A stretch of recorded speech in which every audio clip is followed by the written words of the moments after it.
Esto del escudo antiopas en la pandemia lo tengo señalado porque yo no lo sabía. ¿Qué cojones es esto que los medios de comunicación los han metido en un grupo de empresas estratégicas? Y empecé a leer el Real Decreto, que nos lo habían pasado el día antes, y dije, empresas de robótica, inteligencia artificial, infraestructuras, armamento, todo eso lo habían metido en grupos de empresas estratégicas para aprobar una medida que, en función del tipo de empresa, para que haya compraventa de acciones de más del 5%, que el gobierno te lo tiene que autorizar, y el 10% para el resto de las empresas. ¿Qué os sucede? Que, por ejemplo, cuando Vivendi, la empresa francesa, que sabes que es un medio de comunicación gigantesco, su líder es de extrema derecha, pues aquí quería comprar, crecer en Prisa hasta un máximo, creo que era del 29%, y pidió permiso al gobierno, y el gobierno le empezó a pedir papeleo, papeleo, papeleo, papeleo.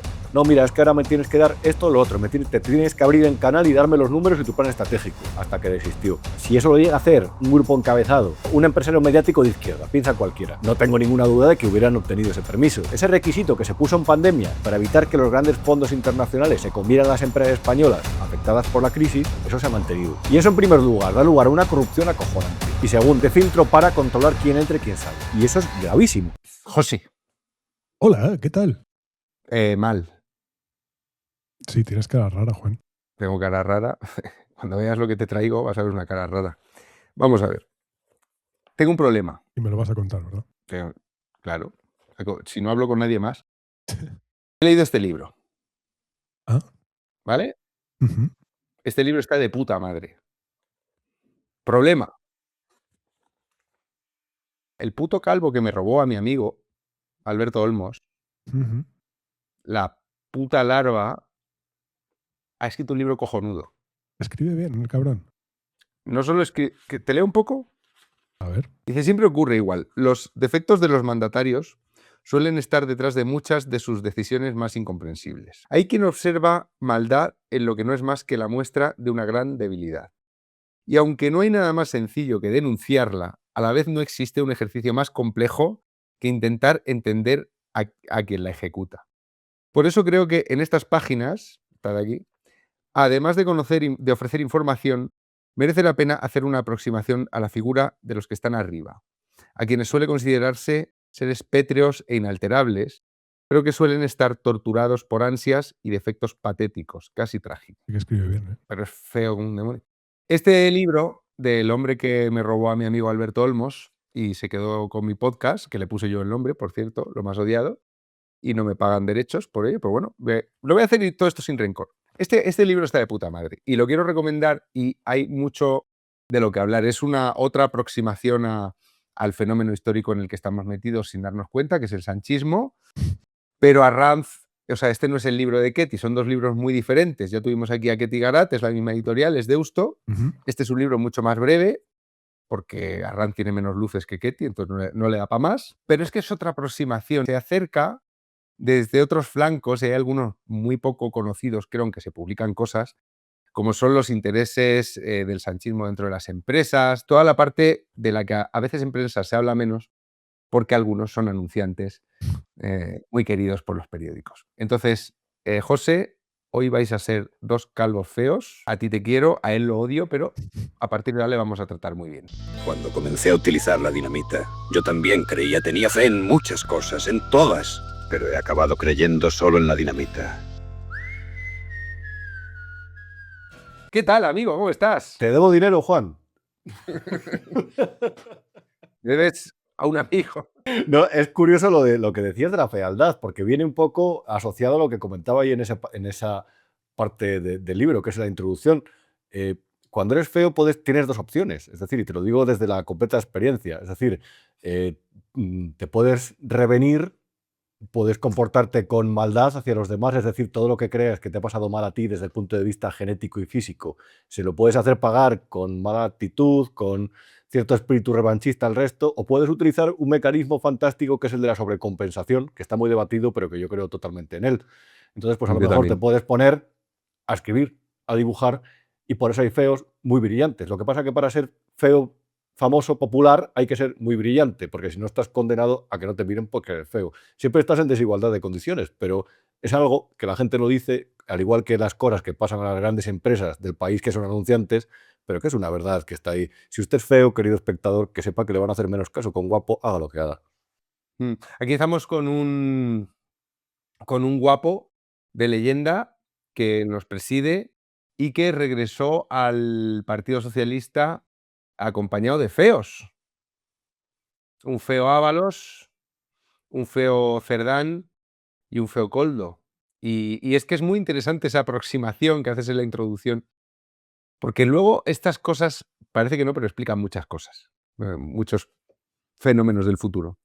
A mí es una cosa que me ha llamado la atención desde el principio. Por eso tuve la idea de escribirlo en la introducción. Es decir, se sabía lo de las chicas de Ábalos, lo de las sobrinas, lo de las putas, y no se hablaba de las motivaciones que le habían llevado, las verdaderas, a tener esa actitud, que era compulsiva. No lo sé, una persona compulsiva es difícil de tratar, pero sobre todo es peor ser compulsivo, porque eres intratable tú mismo, lo sabes, caminas con esa mochila y eso es muy jodido. Y ahí a mí me parecen historias maravillosas, es decir, la de él, que se sabía poderoso, a lo mejor después de una vida en la que él había sido un tercer espada dentro del PSOE y se había visto no reconocido. Además era un tío de bar, de los simpáticos en bares, pero entiendo que él quería ir más allá de la simpatía o de las cualidades que le atribuían. Y cuando tocó poder, se descorchó el tapón y se empezó a comportar como poderoso, mandaba mucho Ábalos, pero sobre todo fuera del trabajo esto es la vida, hay que vivir, me ha tocado, a los 55 años me ha tocado, pero y sobre todo tampoco se ha hablado mucho de las chicas. Es decir, ese fenómeno de la escort o de la acompañante, de la sugar baby, que después de estar en restaurantes de lujo, después de estar en el edificio España, de la Plaza España, en ese apartamento de 300 El metros edificio cuadrados Madrid, de en Madrid, el edificio Madrid, en el más alto. eso, perdón. Yo me imagino que ella tenía miedo a que eso se terminara para que se acabara esa vida, para que tuviera que buscarse un medio para que volviera. Entonces yo me lo imaginaba cuando lo escribía en plan de esa chica que toma la línea 5 de metro diciendo, joder, algún día tengo que volver aquí. Cuando pierda la belleza, cuando sea vieja y más fea, a lo mejor no me cabe esta vida. ¿Qué va a ser de mí? Y de repente una de ellas estudia odontología. Es decir, para dar el salto mientras está con... Me parece una historia fascinante, de verdad. Dentro de lo patético que es vivirlo, pero es que a lo mejor no son malos, a lo mejor son gente que se le ha ido de las manos. Claro, el que sí que parece más malo es el guapo. Sí. Y Cerdán. Y Cerdán, que es otro feo, pero de distintos vicios. Vamos a ir por partes. O sea, hay muchas cosas que la gente ya sabe, pero yo sí que te pediría de manera sintética, sintética no quiere decir corto, pero por no andar preguntándote sobre lo que ya sabemos. Aquí estamos hablando de 30 y pico causas, unas por amaños de obras públicas, otras por sobrecostes y mordidas en mascarillas, otras de los hidrocarburos que todavía no conocemos muy bien su alcance. Tenemos personajes inesperados como Zapatero, que de pronto parece que están incluso por encima del presidente en negocios internacionales, en geopolítica. O sea, hay toda una puta galaxia, hasta el punto de que tú pones por la mañana la noticia bomba de hoy es esta, y a las 3 de la tarde la noticia bomba ya es otra. De manera sintética, ¿qué cojones ha pasado estos 8 años? Yo creo que hay que remontarse un poco más allá, Juan. Es decir, el país en 2008 de repente se empieza a empobrecer. Y creo que no vemos, hay una gran crisis, se destruyen 1,5 millones de empleos. Cuando eso pasa, sucede una cosa que yo recuerdo que vi en Uruguay cuando vivía por allí. La clase media se destruye. Cuando la clase media se destruye hay menos consumo, hay menos ocio, hay menos actividad.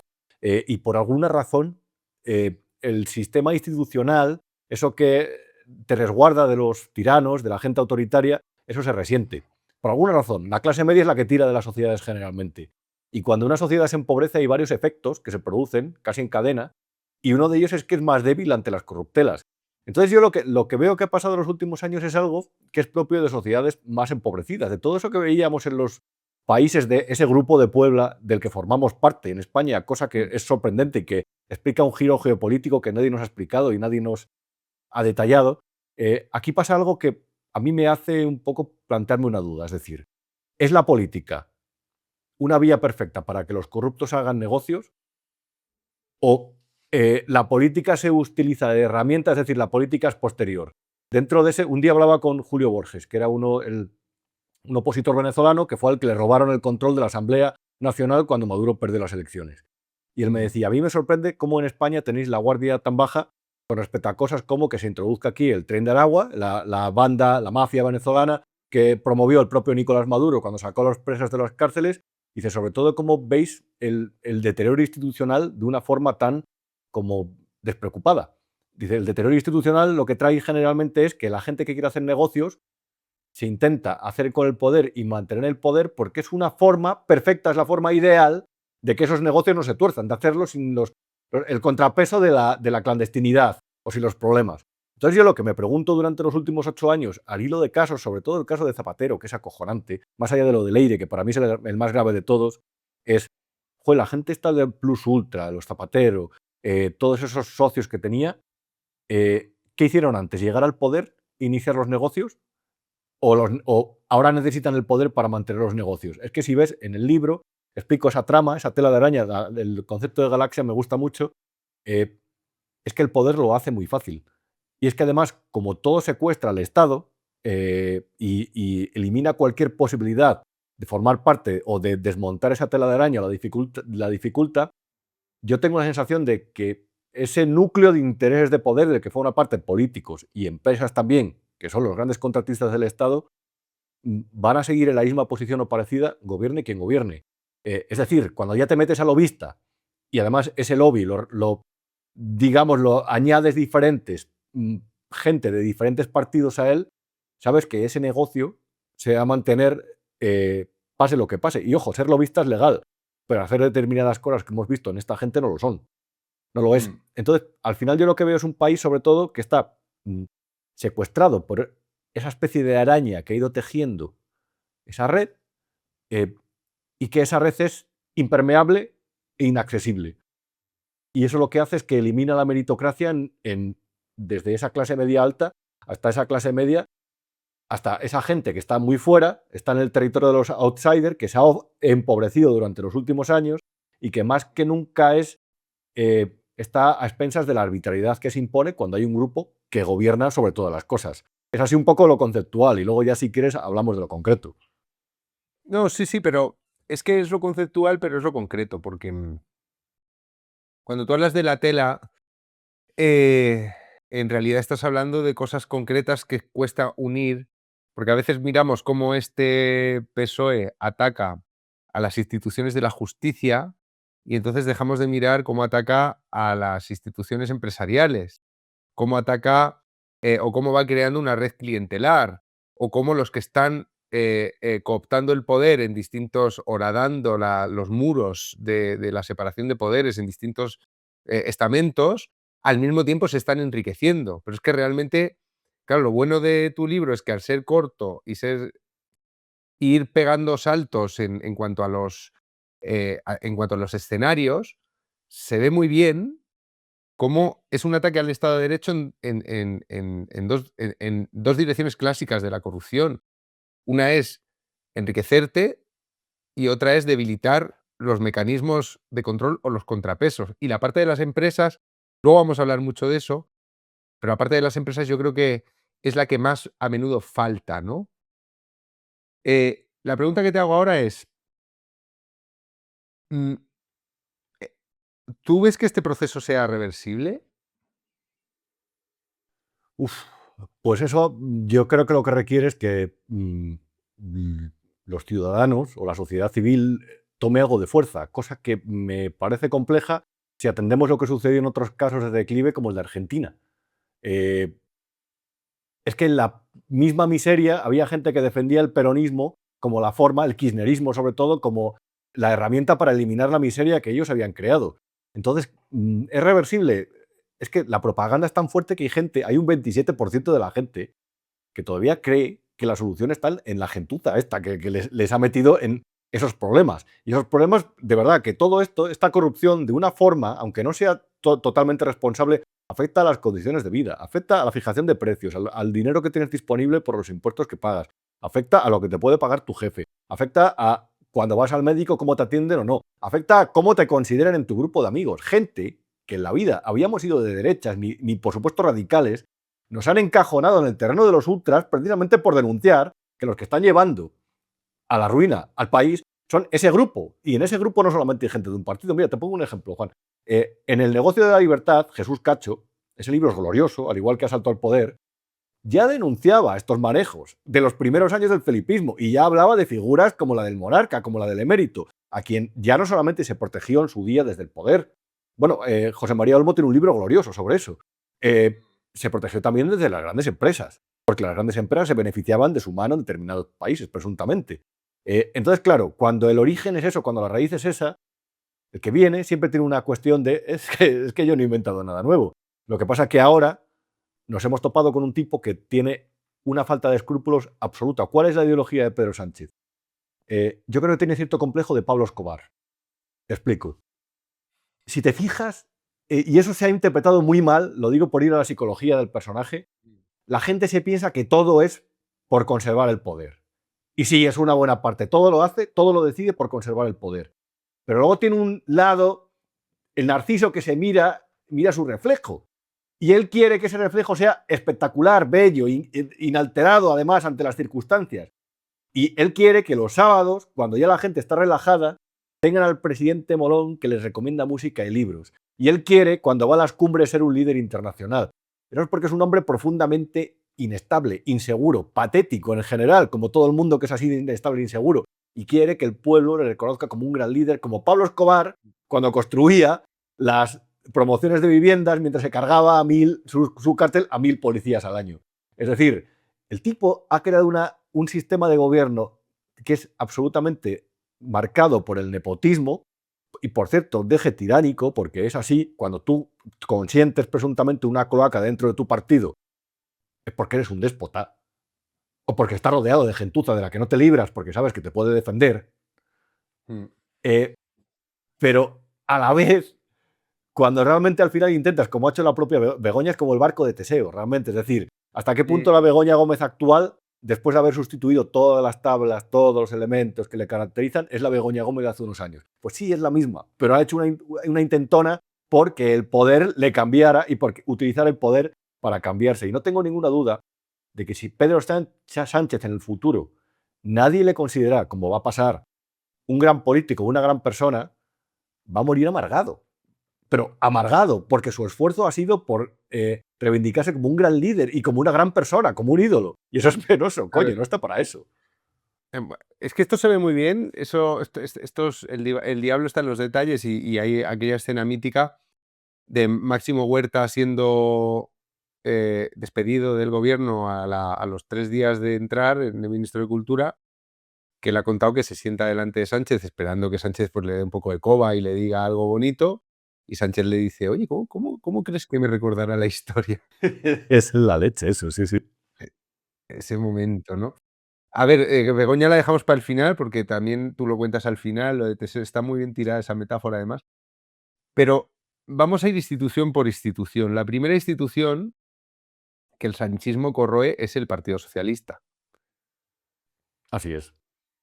Así es. Y además con el pleno consentimiento del Partido Socialista y sin alianzas mediáticas. Joder, hay una cosa que llama mucho la atención. Pero no vayas a las alianzas mediáticas todavía, si puedes, menciónalo, pero es que ahí quiero que hablemos largo y tendido. Tengo hasta algún vídeo para ponerte. Se hacen con el control de un partido en un momento que a mí yo esos años los recuerdo con cierta, no iba a decir nostalgia, pero a lo mejor era porque era más iluso sobre todo y parecía que, no sé, veías como ciertas cuestiones que, como se había revuelto todo con la crisis, iban a mejorar.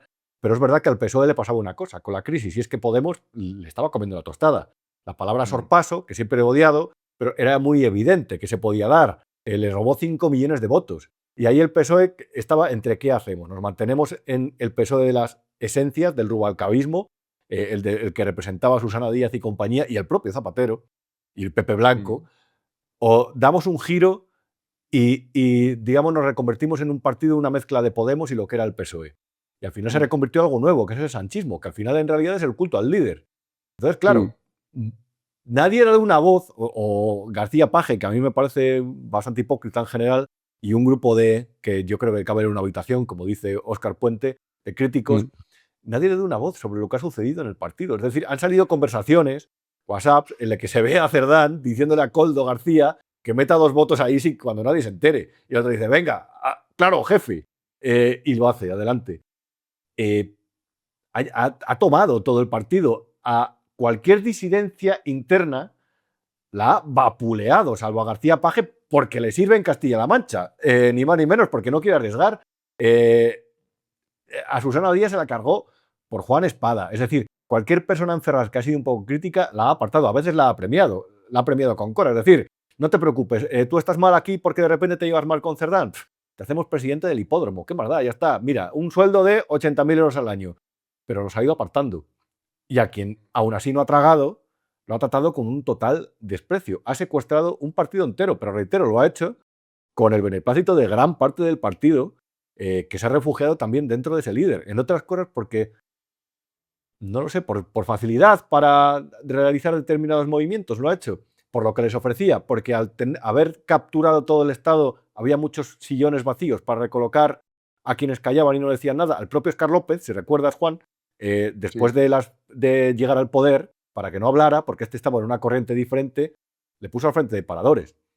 Bueno, Y es que Óscar Óscar, López fue el que empezó a hablar de las saunas. claro, bueno, de hecho ahí estaba lo publicó en Trampas Aguas, ¿verdad? Aquello de que se había reunido con Villarejo para ver qué sabía de las saunas del suegro. Pero luego le recolocó en paradores y, ojo, era el presidente de paradores, si no me equivoco, que no me equivoco, cuando pasó el famoso episodio del parador de Ábalos, lo que contó Ketty. ¿Y qué dijo Óscar López al respecto? ¿Dio la voz de alarma? ¿Salió en rueda de prensa para decir esto es una vergüenza? ¿Qué va? Es que al final, y al revés, terminó de jefe de gabinete, de presidente del gobierno. Entonces, Mm. sí, eso, tomó el poder, el control del PSOE. Y hace unos años ya Cebrián, Juan Luis Cebrián, en el Mercurio, tu amigo Juan Luis Cebrián, en el Mercurio, el periódico chileno, advirtió de que el PSOE ya no era un partido socialdemócrata, que era algo diferente, algo populista, algo a lo hispanoamericano. Y eso sucedió, empezó el proceso con Zapatero y Pedro Sánchez, que es un tipo, no sé, que lo único que ansía es el poder y tener cierta imagen pública sobre los ciudadanos de gran líder, le dio igual, lo continuó porque vio que era la mejor forma de, de sobresalir sobre el resto. Al principio lo hizo rodeado de Ábalos y compañía, porque él quería ser, entiendo, que no tener ahí la sombra de Zapatero, y posteriormente, a partir de 2021, los Migueles, Zapatero, Pepe Blanco, compañía, y venga, vamos allá con ello. Mm. El artículo, antes de empezar a grabar, antes de empezar a romper a insultarte, estábamos hablando aquí de buen rollo, y yo he mencionado un artículo de Cacho, que para mí es como una especie de piedra roseta del zapaterismo, me sirve para entender muchas cosas, y ahí cuenta cómo el zapaterismo se mete en el sanchismo cuando, que es una estructura, o sea, el sanchismo con Ábalos y todo esto es una estructura precaria, y el zapaterismo se mete ahí como un cemento, le ponen hasta las cámaras en la Moncloa, o sea, tienen a Sánchez perfectamente controlado desde todos los ángulos, ¿no? Pero por seguir hablando de instituciones, mira, te voy a plantear así, hablabas antes de la época 15M, de la crisis, de las consecuencias de la crisis, ¿no? Uno de los mantras más tontos del 15M era pensar que el poder empresarial era el que realmente movía los hilos. Como si el poder político, en cada ronda que pasa por la Moncloa, no hubiera cooptado a las empresas del IBEX, al poder económico. O sea, como si el poder económico no fuera extraordinariamente dependiente de lo que legislen y de lo que les dejen hacer y de lo que les premien y de lo que les castiguen, ¿no? Entonces, por hablar de instituciones de este país, hay una a la que le dedicas el tercer capítulo, que se llama Telefónica. Te he preguntado qué ha hecho el sanchismo con el PSOE y ahora te pregunto qué ha hecho el sanchismo con Telefónica. Pues lo que es bien sabido, quedársela para sí. ¿Tú recuerdas aquel libro de Jordi Amat que se llamaba El hijo del chofer? Que es Sí, claro. fantástico, es buenísimo. Yo luego no sé cómo hace esos artículos tan raros que no me gustan nada en línea editorial, porque el tipo tiene un talento, ese libro es fantástico. Y entonces explica muy bien una cosa que yo creo que marca el ritmo de lo que ha sucedido después. Hay un punto en el que, y además que es que históricamente es así, que Franco, entre otras cosas, necesita divisas, necesita apoyos, entonces llega a ciertos pactos el franquismo con la burguesía catalana, los grandes empresarios catalanes. Y Franco luego esa estrategia la traslada a otros puntos en el que él se rodea de grandes empresarios que le ayudan a que tenga soporte, la dictadura. Y eso, en realidad, y este no es discurso podemita, el podemita era patético porque estaba manipulado. Pero esa estrategia de yo llego al gobierno, tengo que tener en primer lugar el favor de los grandes contratistas del Estado y después de los ciudadanos, eso se ha mantenido generalmente. Y eso explica que ante ciertos ejercicios abusivos del poder que han sucedido en diferentes etapas bajo diferentes presidentes, las empresas hayan callado, porque saben que hay una relación de dependencia e interdependencia del poder, que eso no suelen hablar los medios precisamente por cuestión de anunciantes, y me ha sorprendido que Deusto me ha dejado hablarlo, pues me ha para bien, pero eso es así, y eso existe, y eso a la gente hay que explicárselo porque es la pata que siempre cojea de todo esto. Un poder sin el gran poder económico de su lado no se va a mantener, por mucho, salvo que ya de repente derive en tiranía, que todo puede pasar, pero es mucho más difícil. Entonces, ¿qué pasa en Telefónica? Que de repente entraron un verano, y yo me acuerdo que estaba de vacaciones y vi que los árabes, una compañía árabe, Saudi Telecom, había comprado el 4,9% de Telefónica y había dicho que había comprado acciones derivadas sobre otro 5%. En España existe desde la pandemia una cosa que se llama escudo antiopas, por lo cual para tomar participaciones de empresas estratégicas necesitas que Moncloa lo apruebe. Entonces, el gobierno... Esto del escudo antiopas en la pandemia lo tengo señalado porque yo no lo sabía. Y se puso en la pandemia como medida extraordinaria, pero se ha mantenido. Se ha mantenido porque le da al gobierno un poder acojonante sobre todo lo empresarial y les tiene así. Claro, explica un poquito eso, porque es que ese punto que lo has pasado así de soslayo, yo ya te digo, lo tengo 3 veces subrayado porque que yo no lo sabía esto. Pues mira, yo recuerdo que me escribió mi jefe en su día y me dijo: ¿qué cojones es esto que los medios de comunicación los han metido en un grupo de empresas estratégicas? Y empecé a leer el Real Decreto que nos lo habían pasado el día antes y dije, empresas de robótica, inteligencia artificial, infraestructuras, armamento, todo eso lo habían metido en grupos de empresas estratégicas para aprobar una medida que, en función del tipo de empresa, infraestructuras críticas son para que haya compraventa de acciones de más del 5%, el gobierno te lo tiene que autorizar, y el 10% para el resto de las empresas. ¿Qué os sucede?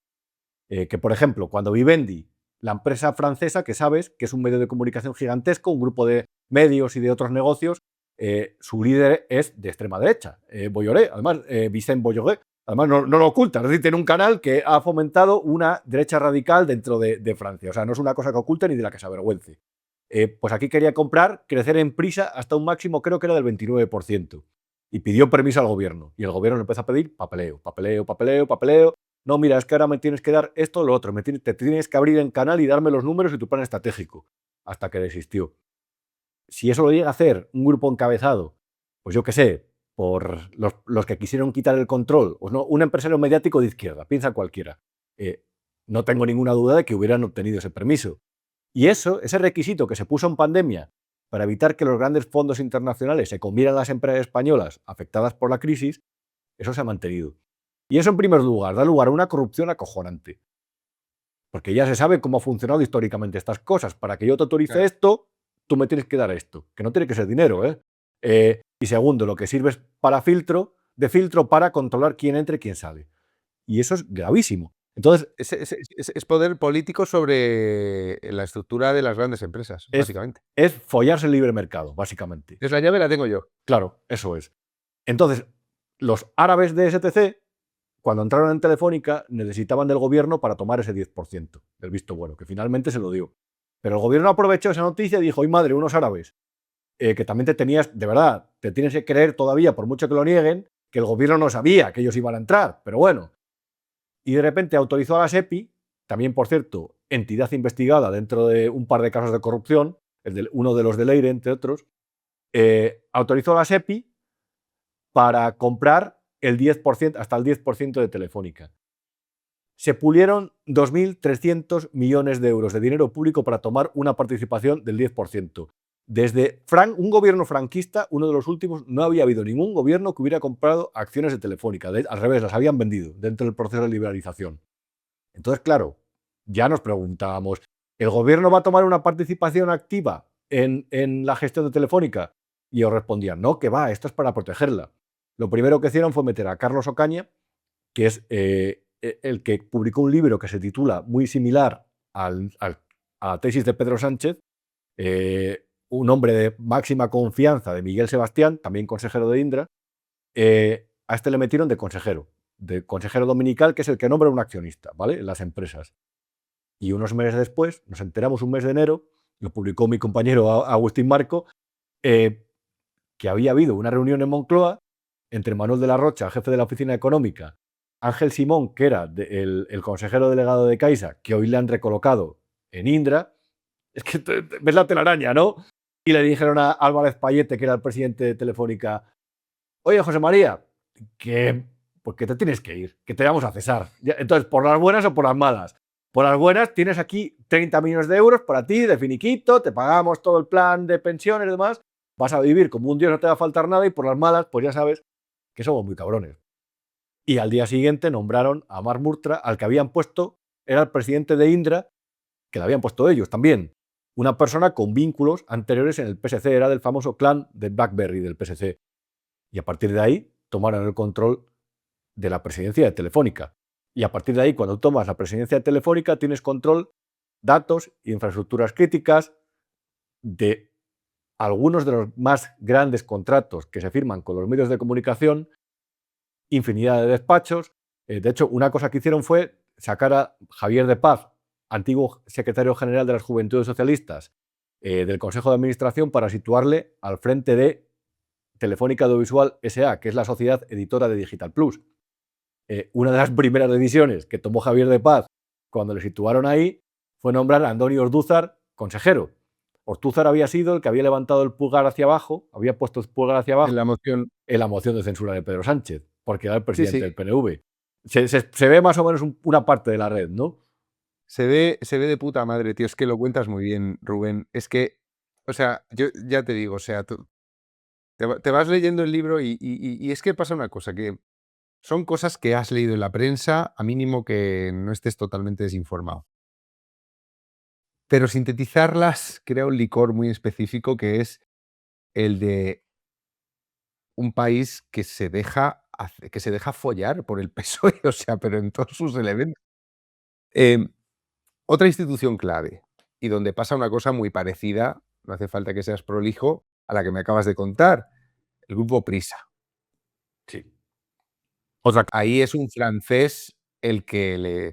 Pero es muy interesante, muy sucintamente, cuéntanos cómo se mete el virus del PSOVID. Hostia, esto es... ¿Cómo se contagia de PSOVID? El PSOE está bien, hay que acuñarlo. Eso. Yo sé, y cómo enferma el grupo Prisa. Y mientras lo haces, me voy a pillar una cerveza. Bueno, básicamente lo que sucede es que Pedro Sánchez gana las elecciones sin alianzas mediáticas y necesita apoyos. Entonces, en un primer momento hacen una especie de acercamiento a Prisa, al país. Ellos también tienen ahí de apoyo al grupo A3 Media a través de La Sexta, que evidentemente ven que si gobierna la izquierda y la mayor parte del público de La Sexta es de izquierda, no pueden ir en contra de su propio negocio. Eso es lógico y eso es una empresa privada respetable, que cada cual haga lo que le dé la gana. ¿Qué sucede en Prisa? Que en el año 2021, cuando ya los zapateristas toman el control, Iván Redondo le apartan, José Luis Ábalos le mandan a donde le mandaran, después de habérselo pasado muy bien, ya aparece la figura de Miguel Barroso y José Miguel Contreras, los Migueles. Miguel Barroso es un cerebro de la comunicación, un gran estratega, un asesor gigantesco. Es el que se inventó aquello de la licencia de La Sexta y de 4, le aconsejó a Zapatero que él tenía que desmarcarse de eso del viejo PSOE y formar su propio grupo de medios de comunicación, de aliados mediáticos, y llegan y se lo recomiendan al presidente de Prisa, a Josep Burlian, el que se conoce como Armenium, que es francés, se lo recomiendan de consejero dominical para, digamos, que tener un buen cauce de comunicación con el gobierno. Y ahí ya desembarcan en el país. Otro consejero dominical. Eso es, desembarcan Pepa Bueno, Monse Domínguez, aparece José Miguel Contreras con un despacho en El País, fichan a Fran Llorente, también, eso creo que sucedió un poco antes, que había sido jefe de informativos de Televisión Española con Zapatero, y digamos que toman, digamos, el mando de la línea editorial del Grupo Prisa. Eso lo cuento ahí. Y eso aparece en las notas de la libreta de Leire, que aparecieron la semana pasada también. El plan, como lo concibieron. Es decir, la fachosfera de vez en cuando, pues no mentimos. Pero bueno, ¿qué sucede? Que de repente se les ocurre la idea de algún día vamos a dejar de gobernar. Y además, en la televisión el panorama está descompensado en favor de la derecha. Ellos lo piensan así, de verdad. De hecho, cada vez que sales en Horizonte, a Pedro Sánchez odia ese programa, lo odia. Porque en el momento en el que programó Broncano para contraprogramar a Pablo Motos, le han puesto Iker Jiménez. Y eso lo odia, de verdad lo odian, porque por eso pusieron a Broncano. Entonces hay un punto en el que ellos quieren hacer otra tele, que lo han conseguido, por cierto. Telepedro. Telepedro. Y el presidente de Prisa dice, a ver, vamos a ver, 30 millones de euros al año que puedo perder aquí. Los acreedores me están diciendo que esto no lo ven y yo necesito refinanciar mi deuda porque son 800 millones, yo no tengo el dinero y necesito que me aplacen la deuda hasta 2029. Bueno, Y- es que dentro es que el Santander, que es accionista de Prisa, o sea, tú lo dices ahí, que hacen sus informes internos en el Santander y dicen, no, una tele, Ni de pero coña, claro, ni eso de es. puta coña. Entonces hay un momento, claro, Moncloa dice, y a mí que usted me cuenta, a mí que me da, yo quiero una tele. Y se enfrentan, y se pelean, y salen a leches entre ellos. Despiden a Contreras. Cuentas el mítico, el día ese, o sea, que te centras en un día concreto sobre esa pelea, ¿no? Sí, eso es, el Consejo de Administración. Y luego hay un punto gracioso que al día siguiente del Consejo en el que lo rechazan, el consejero delegado dimite y empiezan a buscar a Contreras para despedirle, pero no ha ido a su despacho, se vuelve loca la secretaria porque hay que buscarle para darle el despido total.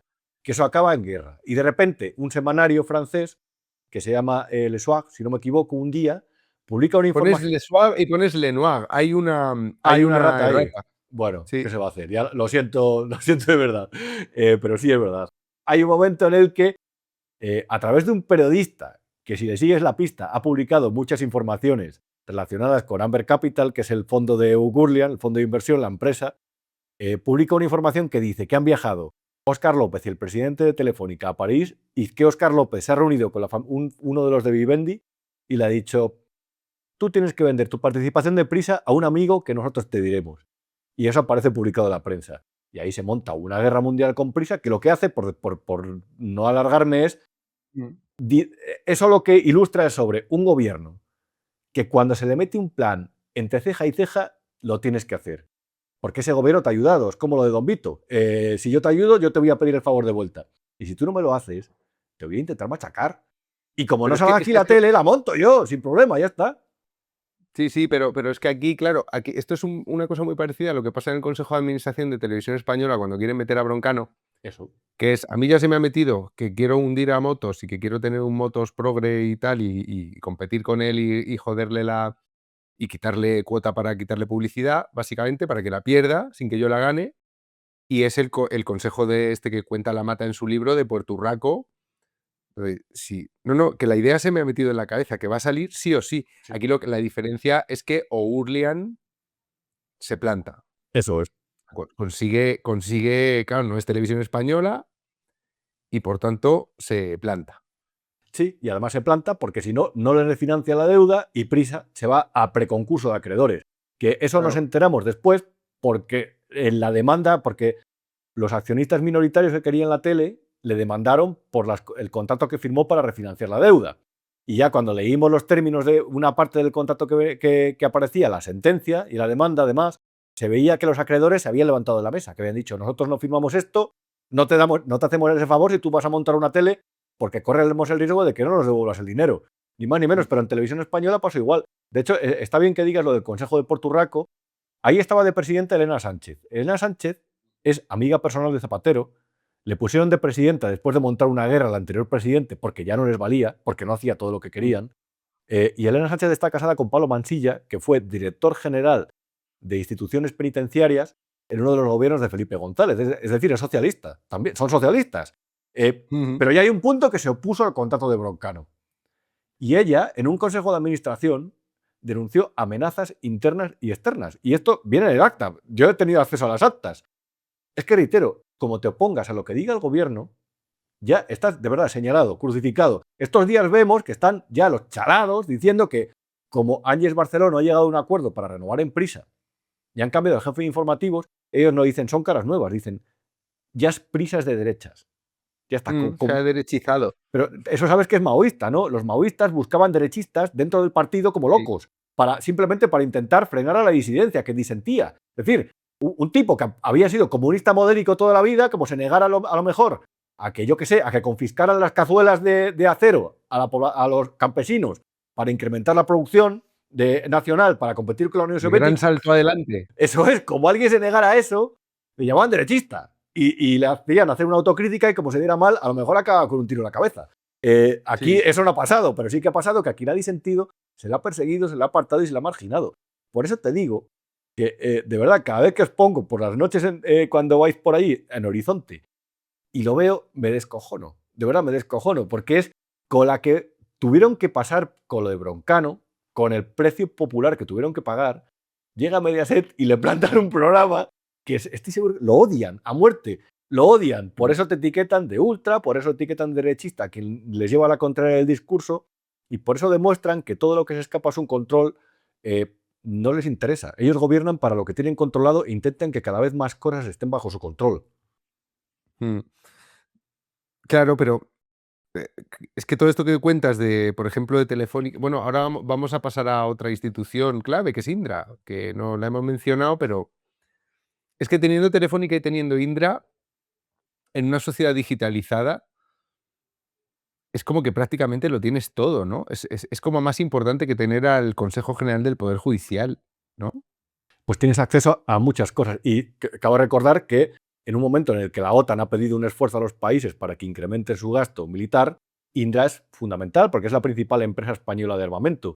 Y ahí, por resumir, porque entiendo que es más técnico y un poco más aburrido en general para contar, pero básicamente lo que hicieron, cuando llegaron, cambiaron al anterior presidente por Murtra, y a partir de ahí lo que intentaron es que ese presidente tuviera poder ejecutivo, ¿vale? Es decir, que pudiera tomar decisiones, que no fuera solamente una figura institucional. No vacía, pero sí de las que va simplemente a saludar y a dar la mano. Entonces, como la mayoría del consejo, los consejeros independientes, los que no son nombrados por los accionistas, se negaban, lo que hicieron fue con el propio Gurlian, el armenio, el de Prisa, montaron una especie de algarada en el consejo, en la junta de accionistas, y se cargaron a todos los consejeros independientes. Eso fue a la CNMV, que es el regulador de los mercados, el que protege los intereses de los pequeños accionistas, el que observa que no se incumpla la ley. Y el día 23 de diciembre, el día después de la lotería, cuando todo el mundo está con la guardia baja, se reunieron para ver si había habido irregularidades ahí y dijeron, sí, es verdad, el Estado con un par de accionistas, entre ellos el Gurlian, Amber Capital, se han concertado, pero no observamos irregularidades, vámonos a cenar que mañana es Nochebuena.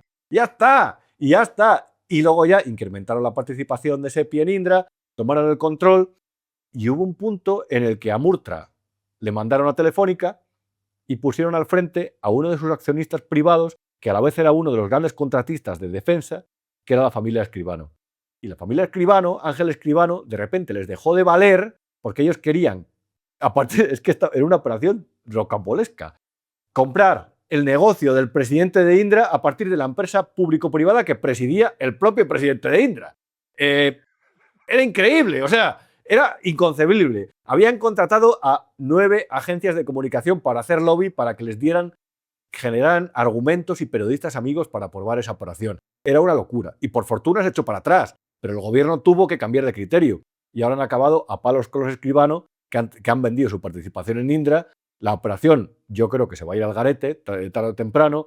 Se ha liado la mundial y todo en realidad surge por los golpes de poder que quiso dar el gobierno para controlar esta empresa, que de repente cambiaron cuando quiso dar el control a los Escribano y de repente volvieron a cambiar cuando el gobierno le volvió a interesar. Y mientras tanto, Iván Redondo, esa figura de pelo negro, más o menos, mientras tanto aconsejando a Santa Bárbara, que era una de las grandes empresas americanas de armamento, o que depende de una gran empresa americana de armamento, aconsejando que tampoco aceptara el gobierno la operación.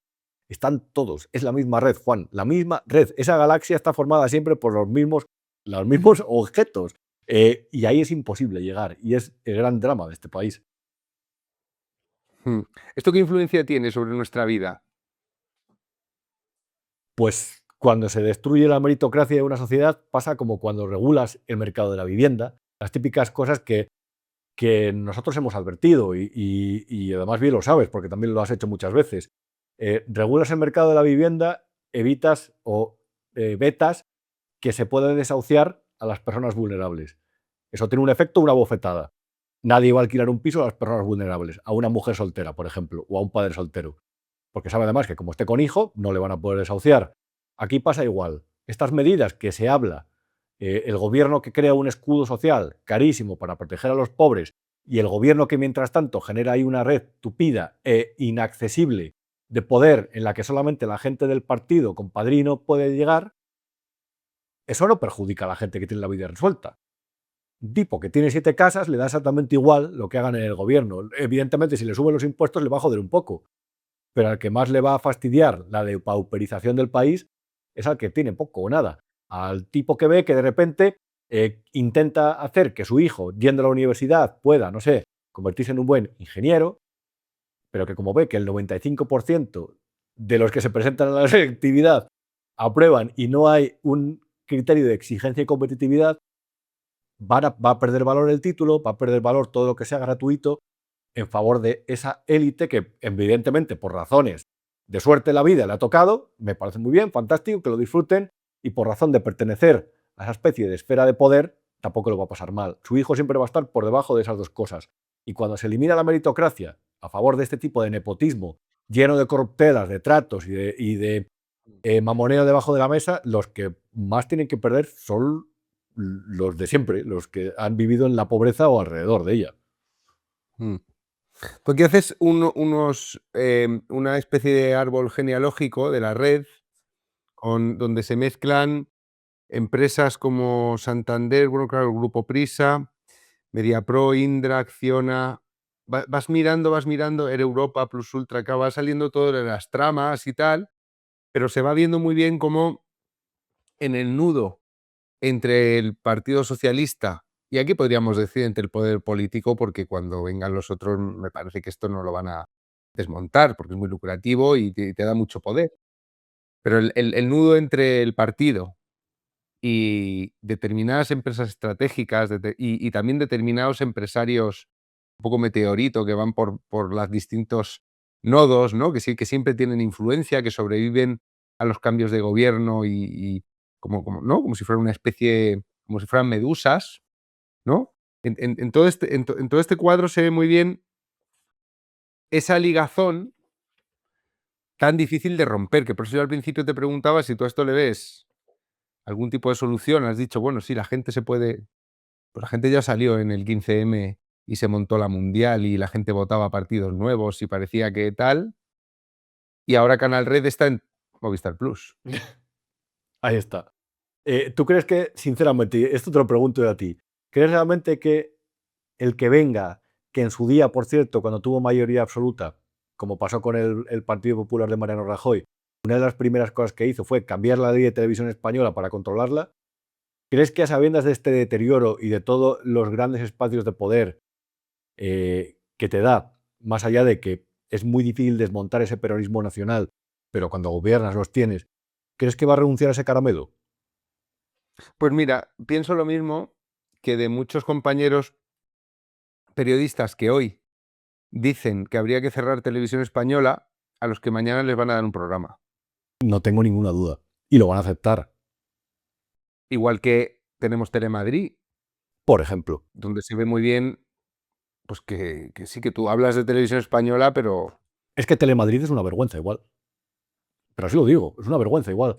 Pero al igual, mira, lo hizo muy bien Alberto Fabra en su día, en Valencia. Dijo, Canal Sur, Canal Nou es un foco de pérdidas gigantesco, pero gigantesco. Estamos en crisis y hay que recortar diferentes partidas. Y esa televisión, aunque ha beneficiado a mi partido, pero es una televisión de partido. Prefiero cerrar la tele que cerrar un hospital. Y lo hizo. Y luego ese proyecto se recompuso y ha vuelto a estar controlado por el gobierno. La TV3 del proceso soberanista fue acojonante. sea, acojonante. No se hablaba de otra cosa que de lo que quería la Generalitat en cada momento. La televisión española actual, yo pongo por la Es que mañana, se parece mucho, la televisión española actual es es TV3. TV3, es que es lo mismo. Entonces yo Igual. pongo a Javier Ruiz por las mañanas y Yo también tengo ese vicio. ya me río, o sea, seguramente como yo, o sea, ya me río, digo, de verdad, ¿cómo puedes decir esto de las joyas de Zapatero? ¿Cómo puedes tener al portavoz de Zapatero en la tertulia cuando él sabe, Mira, ya sabes que es el portavoz? Y eso pasa para que se vea lo que estás diciendo, porque justo lo tengo aquí, pues lo he tuiteado antes, es que yo creo que está bien que se vea de qué estás hablando exactamente. O sea, este momento de televisión española, voy a ponerlo aquí para que lo veamos los dos y nos vamos a descojonar. Mira. Dejemos que nos empequeñezca Javier Ruiz. Algunas de las sospechas, existiendo todavía preguntas, pero algunas de las sospechas se disipan. La de las joyas hoy llama la atención. ¿Por qué? Porque la posibilidad de que fueran un soborno, de que fueran un cohecho, se está cayendo a pedazos con esta... contrabando, Ruiz, presunto, contrabando. de Zapatero en el año Mira qué collar, tío. Si no, esto no sale ni en las fotos. 2006. Visita Vaticana y el collar que lleva es el mismo collar. El mismo. Es el mismo. Es que lo dice con una seguridad, Es tío. increíble. Oye, pero tú te das cuenta de que a un expresidente del gobierno de España le investigan hoy por el mismo delito que le investigaron a Laurent Ubiña por contrabando. O sea, que es muy fuerte, Sí. ¿eh? Yo me estoy acordando de las 140 portadas de los trajes de Camps Por y ejemplo. del pasador de corbata de Camps. Me estoy acordando de una noticia del País que hablaba del pasador de corbata, que se lo había regalado no sé quién, un pasador. Y tienes a la misma peña que montó eso. Oye, Javier Ruiz, vamos a hacer un pequeño paréntesis. Esto no. O sea, hablando de esta cosa de la psicología, ¿no? Son pavo cuya novia es Sara Santaolalla y hace esto públicamente todas las mañanas. ¿Qué le pasa? Es una buena. Yo sabes que fui compañero de periódico de Javier Ruiz, ¿no? Yo fui compañero en Cuatro, yo estuve en su programa y me caía bastante bien. A mí también. O sea, yo, por ejemplo, cuando han dicho que es un tirano que trata mal a la gente, tengo que decir que conmigo fue excelente. Vamos, es un tío muy majo. Y a mí hubo una cosa que me llamó la atención y fue por una información que publiqué que era cierta. Y se pegó un cabrón impresionante, me mandó el típico mensaje de esto que habéis publicado es una puta vergüenza, estáis comprando el discurso de no sé quién. Bueno, sí, y se cabreó ahí y me sorprendió porque a mí de verdad me pareció un compañero, bueno, a mí me había tratado siempre bien y se pilló un cabrón impresionante. Y luego ya le perdí un poco la pista, bueno, lo escuchaba, le veían Cuatro. Sí. Y luego apareció en televisión española en un programa que no tuvo éxito, un debate de viernes por la noche, que además estaba bien ese debate, no sé, era una cosa normal, había directores de periódico, pues aburrido, porque a mí me parecen aburridos los debates políticos en general, pero bueno, que estaba bien, era un programa centrado. Y de repente, el año pasado, cuando después de que tomaran el mando del Consejo de Administración de Televisión Española, nombraron a José Pablo, En abril, cuando entró, el en abril del abril, 25, fue un poquito después. sí, aparece ahí y aparece desatado. O sea, no sé qué ha podido pasar por su cabeza, realmente. O sea, yo no soy un ejemplo de nada, no quiero dar ejemplo de nadie, pero joder, se ha cargado su carrera. O sea, y es que cada día es más meme. Es decir, se va a tener que ir a vivir a las Maldivas, a Santo Domingo. ¿Quién va a No, creer? yo creo que el Telepedro que ha comprado, que finalmente va a montar Contreras, que al final le han dado su franjita en el TDT, eso va a ser el Arca de Noé. Ahí van a ir todos. Lo Sí, que no sé es con quién lo va a pagar. claro, es que ahí está. Ellos tienen 4 accionistas, pero ir ahí es exponerte a la zona de sombra de la TDT. Es decir, donde está 13 Televisión, que no te da ningún tipo de relevancia. Es el que te vas a convertir en el cagarret de la TDT o en el canal PSOE de la TDT de la señora esta, que es del PSOE, que hace vídeos que yo me río mucho, pero todavía no me acuerdo cómo se llama, pero siempre defendiendo a su Pedro. Te vas a convertir en eso. Y además es que te va a ser muy difícil dar el salto a otro lugar. Porque Sí, pero es que Sí, sí. ¿No te da la sensación de que eso ha sucedido con mucha gente? A ver, yo escribí una cosa a José María Olmo hoy y también Javier Romera, el del Economista, que es un fenómeno además, y escribía, ojo con la lista de 61, porque los periodistas tenemos que ir a fuentes que muchas veces no son de fiar y están en la Claro. parte más completamente corrompida de la sociedad. Y Claro. son gente con la que tú, fuera del trabajo, no te tomarías una Coca-Cola ni una cerveza, porque no te fías, porque son Sí, gente, sí. son gentuza. Hay gente que tú te reúnes con gentuza, es su trabajo, ya está. Lo dije yo el otro día, Sí, eso lo dije yo el otro día con el de Colpisa que hice un vídeo sobre el tema, ¿no? Que, claro, tú terminas siendo una herramienta de tu fuente, y ese es el peligro. O sea, pero no deja de ser una fuente, la cloaca. O sea, igual que Miguel Ángel Rodríguez tiene otra cloaca. Tiene periodistas a los que les pasa, coño, si lo que publicaron del fiscal general todo el lío de la fiscalía empieza por un movimiento de cloaca de Miguel Ángel de Mar. claro, sí. Una información, interesada, viciada al mundo y la publican, no la publican tal cual, corroboran, pero es que es un movimiento similar al que hace la cloaca y claro, ¿qué vas a decir? Pues es que son fuentes. Ahí lo has dicho. En el contraste está el ejercicio iba a decir el buen periodismo, el periodismo normal. Y luego sí, claro, había gente que iba a ver a Villarejo y como a Villarejo le iba a ver mucha gente, había gente que contrastaba esa información y había gente que no la contrastaba porque cuando alguien te quiere intoxicar, si publicas todo sin contrastar, sabes que te va a dar más cosas. Y a tu jefe le vas a Claro. tener que dar menos explicaciones. Y los buenos jefes, los buenos editores, cuando tú fallas, te piden explicaciones o te mandan a la puta calle. Mientras que los malos, como lo que buscan es visitas y el clic, pues les da igual lo que les lleven. Ellos quieren su merluza y eso pasa en el periodismo. Eh, ¿Hay 61? Hay más de 61, sin duda. Mucho Tal vez más, más. vamos.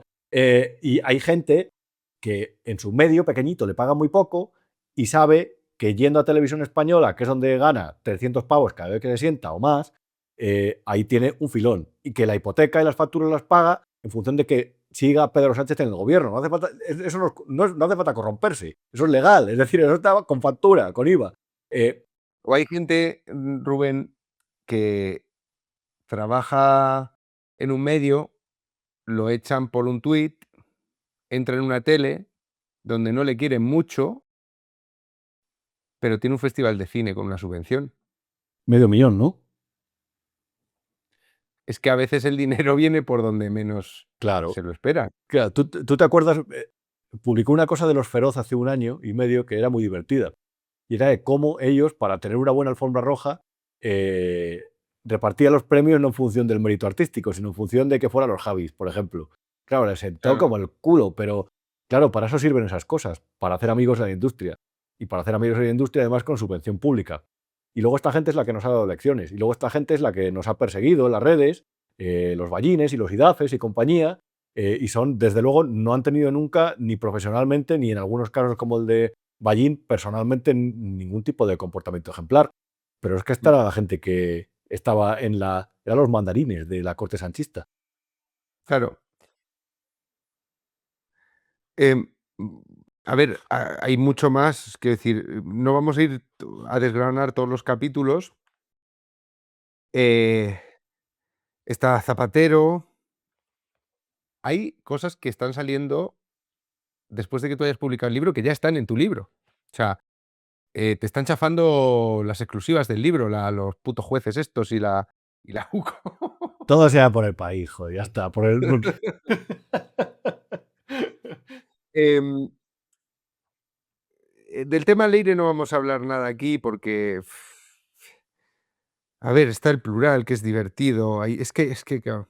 Pero vamos a ver, que la gente se compre el libro y que se lo lea. Nosotros hablamos un rato. Sí. También me voy a saltar. Pero yo sí que hay dos personajes de los que te quiero preguntar, que son los dos últimos capítulos del libro, que son los que me he leído esta mañana, además. Vamos a empezar por Begoña. Ahora, uno de los mantras de la sincronizada menguante, que esto empezó siendo la Filarmónica de Berlín y ahora parece la orquesta alto nivel que va por los pueblos, haciendo versiones de la Macarena, pero la sincronizada, lo que queda, ¿cómo es? Volken, el ejército del pueblo ese de Berlín, cuando ya cogen a los viejos y a los niños con el con el... la gentecilla esta que queda pobre Sí, y sí, patética. los 4 de por la calle para defender la última línea, sí. Sí. Ahora están con un nuevo mantra que es... No, pero es que no, a ver, es verdad. Vamos por partes. Que lo de Zapatero sí, lo de la cloaca sí, pero lo de Begoña no. Es que lo de Begoña forma parte de una persecución al presidente del gobierno. Claro, yo entiendo que lo de Begoña, primero, es difícil de probar que haya un delito. Segundo, la instrucción ha dejado mucho que desear. Peinado me parece un instructor dado bueno, pues en un caso tan delicado, al espectáculo y a, no sé, y a dar golpes en la mesa y hacerse notar. Y tercero, en el caso de que fuera condenada, es un delito menor respecto a las otras cosas. Todo eso creo que es así. Salvo que se demuestre algo más allá del caso de Air Europa, que yo creo que es una de las grandes claves, o el propio Aldama le vinculó a una operación sobre el edificio del Campos Velázquez también. Pero eso es verdad que es un poco indefinido. Es verdad que con lo de Europa, antes del rescate, mantuvo 2 reuniones con Javier Hidalgo. Y si no me equivoco, fueron en la sede de Halcón Viajes, de Globalia. Y es verdad que ya se Y conocían. un viaje a San Petersburgo también. Sí, también ya se conocían de otra. Eso es, ahí está. Y eso formó parte de un foco que yo no descartaría que en el futuro se activara, que es el de la Organización Mundial de Turismo, que sabes además que les han dado una nueva sede que están reformando, creo que era por 30 millones de euros. Sabes además que hay ciertas dudas sobre el antiguo presidente, el georgiano.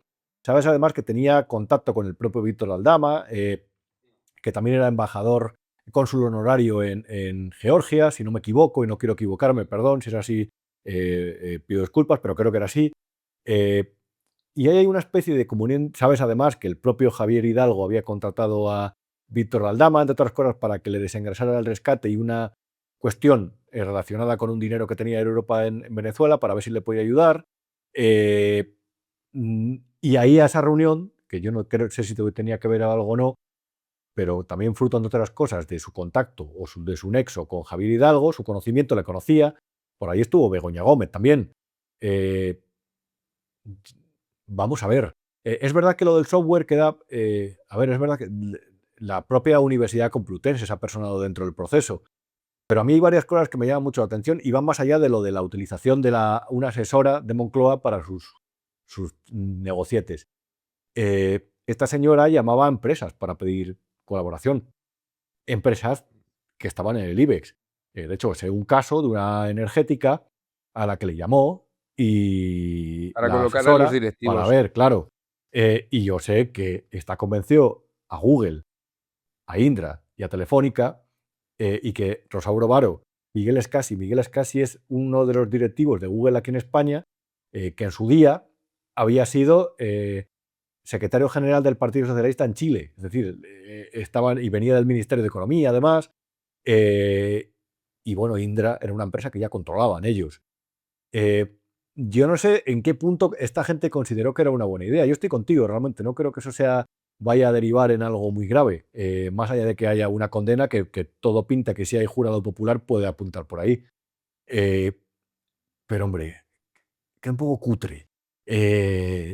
Y yo creo que todo forma parte, sobre todo, más allá de que tiene gravedad, es cierto, todo forma parte de ese intento, que para mí es lo más interesante del personaje de Begoña, de la hija de Sabiniano, de querer ser alguien. Ese empeño Sí. Lo de le ha tenido Teseo, ¿qué que... dices? El barco de Teseo. Sí, eso, además, eso le ha tenido que dejar exhausta, que desgastar, como cuando tienes estrés postraumático después de haber vivido una infancia jodida, que ya sabes que vas a llegar más desfondado a determinados puntos en la vida. Yo estoy seguro que hace un esfuerzo diario por transformarse, por ser alguien diferente a sus orígenes, acojonante. Y eso lo hace Pedro también, desde otro contexto, porque él era como el que consideraban el de menores capacidades, por decirlo de alguna forma, de todos esos jóvenes socialistas con aspiraciones, con ambición. y estoy seguro que ellos van a acabar, están muy traumatizados y van a acabar muy desgastados por el mero hecho de querer demostrar algo que en realidad no son. Porque tú ves a Begoña, la escuchas hablar y dices, joder, cállate. O sea, no hables, o sea, no queda Hombre, bien. No hables. las cosas que sacas por aquí de su material didáctico son Acojonante, sí. tela. Acojonante, sí. Pero además, si te fijas, estaba enfocado a eso de objetivos de desarrollo sostenible, ayuda humanitaria, era como para hacer bien al mundo, del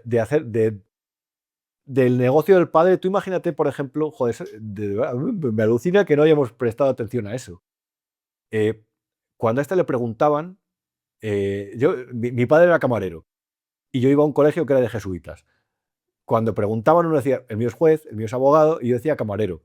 Y siempre decía, a mí me da un poco igual, pero es verdad que estás en inferioridad de condiciones. Tú fíjate, cuando el profesor pasa la lista en clase, además era de otra forma ante los profesores, les daba igual esas cosas. A ver, ¿tu padre qué es? Y ella decía, empresario. Ah, ¿pero empresario de qué?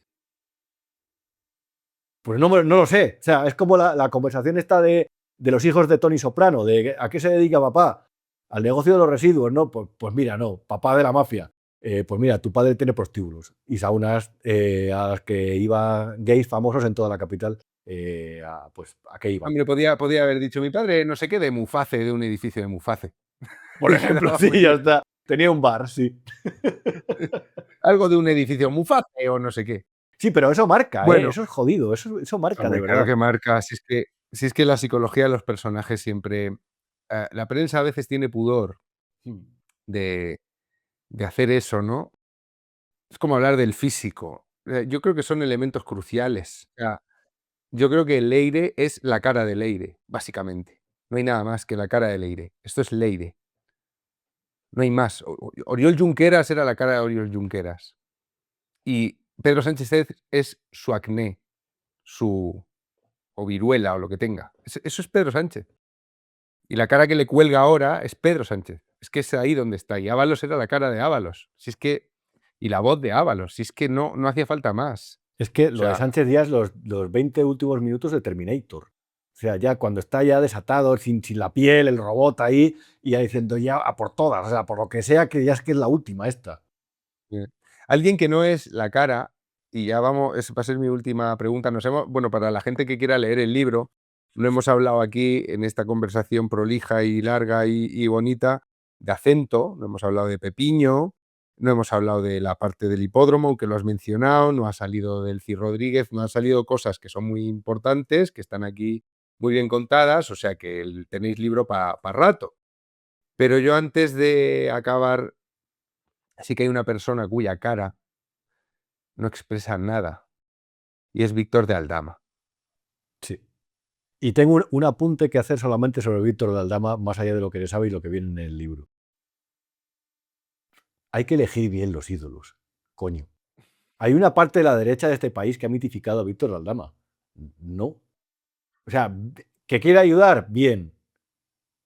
Pero Víctor de Aldama, y por decir ese ejemplo solamente, por no enrollarme, cuando tú estabas en tu casa, encerrado, en la pandemia, cuando se estaban muriendo 1000 personas al día, vio una oportunidad de hacer negocio gracias a los nexos que había tejido con el ministerio. Y Víctor Aldama, y se va a saber la sentencia pronto, presuntamente a través de esa empresa pagó dádivas y presuntamente sobornos a gente de ese ministerio para que le diera los contratos de 54 millones de euros mientras tú estabas en tu casa. Y mientras tú, como ha pasado a mucha gente, no podías ir al funeral de tu primo, o de tu abuelo, o de tu tío. Vamos a ver a quién mitifica la derecha de este país, que a lo mejor en su afán de querer echar a Sánchez se ha trastornado por completo. Y eso es lo único que quiero decir de Víctor Aldama. Muy bien. Pues, lamentablemente, en este canal, cuando hago una entrevista, pues José hace la última pregunta, o a veces hace 2. No sé si tengo una o dos. Voy a empezar por una. Entonces tienes 2, cabrón. Sí, se me anota mucho.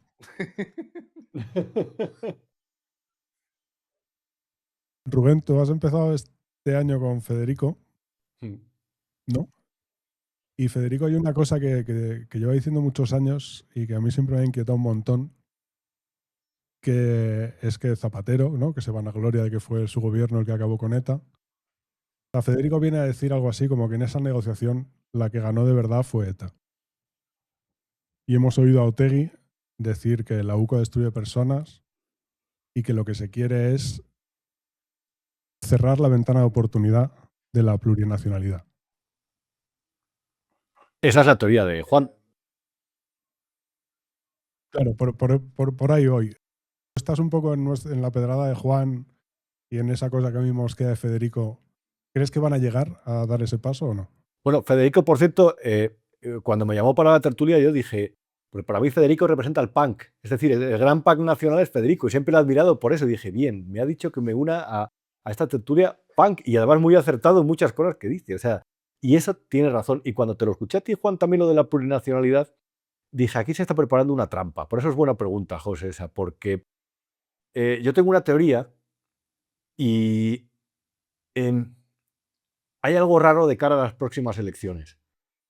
Lo de las nacionalizaciones express derivadas de la ley de memoria democrática, la ley de Nietos, que llevan 500.000, 98% de las solicitudes aceptadas y quedan otras 2 millones, va a alterar el censo electoral. No sé cuánta gente de esa votará, pero esa gente tiene derecho a voto en 2027. Y a mí eso me preocupa. Entonces, a partir de ahí hay una especie de alternativa que es la de presentar antes una moción de censura. Yo creo sinceramente que Pedro Sánchez quiere alargar hasta 2027 todo eso para que le dé tiempo a nacionalizar a más gente. O sea, y creo que es la causa principal más allá de lo de suplicatorio. Pero temo Gente que, republicana. Sí, eso es. Ahí está. Y yo creo que lo tienen a huevo para... Está clarísimo, tío. No le quiero es que hacer... el PP no lo está viendo venir. No. Y además, creo que en el momento en el que presente la moción, después de que les hayan dicho PNV y Junts que se van a abstener, Pedro va a decir, si apoyáis esto, no vais a apoyar lo que os voy a ofrecer, que es el referéndum por la plurinacionalidad. Estamos a esto, no sé si se atreverán y del cambio de régimen. A esto. A esto.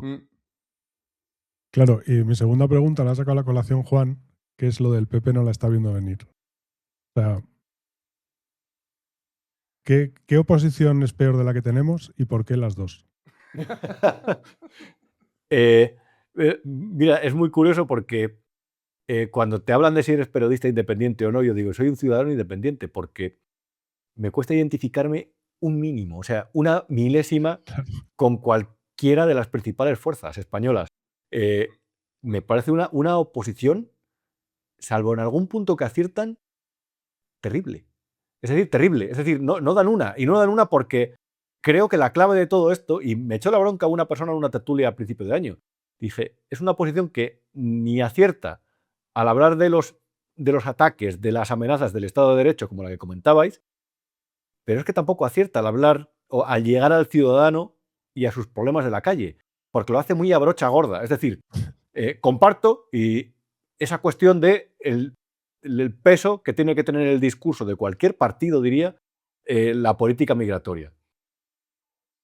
Pero eso tienes que ir a la calle. No puedes criminalizar todo eso porque no es efectivo si va a hacer así. Y porque al revés, es beneficioso para tu rival.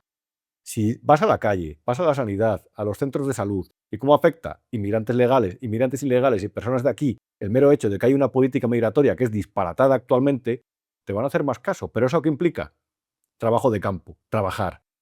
Y es, de verdad, la posición más perezosa y vaga que ha tenido este país.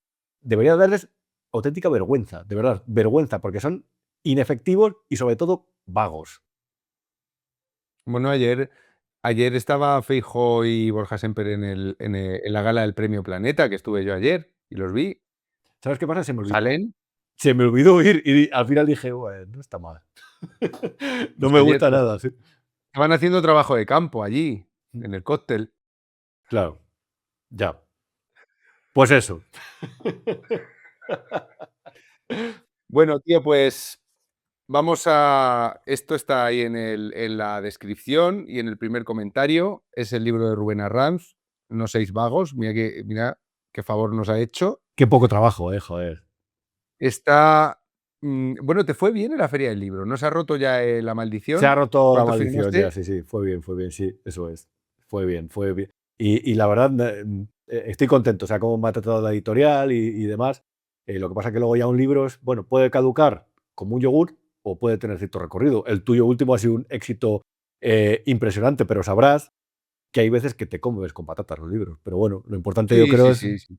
contenido, dotar de contenido, un poco algún argumento, no sé, ya está. Bueno, pues nada, chicos, dadle cariño ahí en el link, comprad unos cuantos en Amazon o en librerías donde os dé la gana, y porque el libro está cojonudo, y creo que después de escuchar un rato a Rubén, habréis entendido por qué. Eso sí, no me puedo ir de aquí sin decirte, puto calvo de mierda, me robaste a mi amigo. Te lo he robado, te lo he robado, te lo he robado. Y eso es verdad. Oye, José, Juan, muchas gracias, de verdad. Venga, tío. Un abrazo, abrazo. hasta luego. Un abrazo. Hasta Rubén. luego.